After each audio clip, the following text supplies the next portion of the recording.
আজ একটু মাছটিকে অন্যভাবে রান্না করি। চলো দেখে নাও আমি মাছটাকে কীভাবে রান্না করব, সঙ্গে থেকো।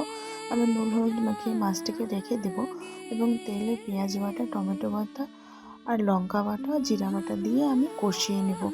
কষানো হয়ে গেলে আমি আলু কেটে রাখা আলুগুলো এবং নুন হলুদ দিয়ে আমি ভালো করে কষিয়ে নেব। লঙ্কার গুঁড়ো দিয়ে দেব এবং ধনিয়ার গুঁড়ো এবং মিট মশলার গুঁড়ো দিয়ে দেব। ভালো করে ঢেকে নেড়ে চেড়ে আমি কষিয়ে নেব। আলু দেখো সিদ্ধ হয়ে গেছে। এখন কাঁচা মাছগুলো দিয়ে আমি ঢেকে হালকা আঁচে আঁচে এটাকে আমি ভালো করে ভেপে নেব। তারপরে ঢাকনা উঠিয়ে দেখব সব মাছটা ভাপা প্রায় হয়ে গেছে। এখন হালকা জল দিয়ে আমি মাছটিকে আরও একটু ভেপে নিয়ে ঢেকে দেব। ঢেকে দেওয়ার পর আমি গরম মশলার গুঁড়া দিয়ে দেব। গরম মশলা দেওয়ার পর আমি ধনেপাতা দিয়ে দেব। ধনেপাতা দেওয়ার পর আমার মাছ রেডি। ভালো লাগলে অবশ্যই লাইক, শেয়ার, কমেন্ট করবে।